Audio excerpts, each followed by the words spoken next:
দ্বিতীয় মেয়াদে যুক্তরাষ্ট্রের ক্ষমতায় আসার পর প্রকাশ্যে অন্তত 10 বার পাকিস্তানের সেনাপ্রধান ফিল্ড মার্শাল আসিম মুনিরের প্রশংসা করেছেন মার্কিন প্রেসিডেন্ট ডোনাল্ড ট্রাম্প।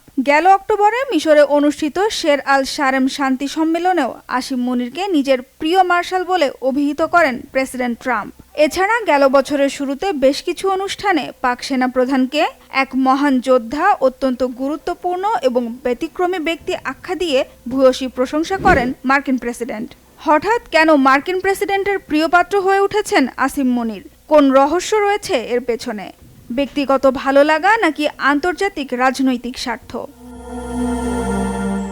মাত্র কয়েক বছর আগেও যুক্তরাষ্ট্র পাকিস্তান সম্পর্ক ছিল বেশ শীতল।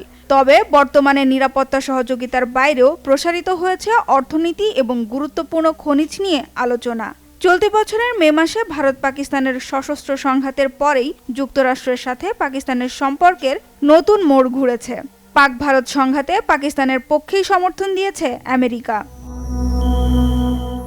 দ্বিতীয়বার মার্কিন প্রেসিডেন্ট হিসেবে দায়িত্ব গ্রহণের পর থেকেই বাড়তি শুল্ক আরোপ সহ বিভিন্ন কারণে বন্ধুরাষ্ট্র ভারতের সাথে সম্পর্কের অবনতি ঘটে ট্রাম্প প্রশাসনের। বিশ্লেষকদের মতে ভারতকে চাপে রাখতেই পাকিস্তানের সাথে সম্পর্ক জোরালো করেছেন ডোনাল্ড ট্রাম্প। নিজেকে ভারত পাকিস্তান যুদ্ধ অবসানের মধ্যস্থতাকারী দাবি করলেও বরাবরই তা প্রত্যাখ্যান করে এসেছে মোদি সরকার। পাকিস্তানের সাথে দ্বিপাক্ষিক আলোচনার মাধ্যমেই যুদ্ধবিরতিতে পৌঁছানো সম্ভব হয় বলেও দাবি করে তারা। তবে পাকিস্তান বলছে ভিন্ন কথা। তাদের দাবি, ট্রাম্পের হস্তক্ষেপেই ভারতের সাথে বড় ধরনের সংঘর্ষ এড়ানো সম্ভব হয়েছে।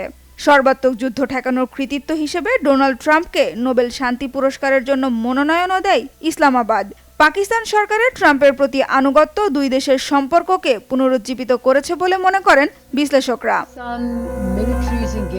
তারা বলছেন, প্রেসিডেন্ট ট্রাম্পকে খুশি করতেই গাজা পুনর্গঠনে মোতায়েন করা আন্তর্জাতিক শান্তিরক্ষী বাহিনীতে পাকিস্তান সেনা পাঠাতে রাজি হয়েছে। বিশ্লেষকদের মতে আফগানিস্তান ও ভারতকে চাপে রাখতেই পাকিস্তানের সাথে সম্পর্ক জোরালো করতে চায় মার্কিন প্রেসিডেন্ট। সানজিদা ইসলাম তন্নি, বাংলা ভিশন, নিউজ ডেস্ক।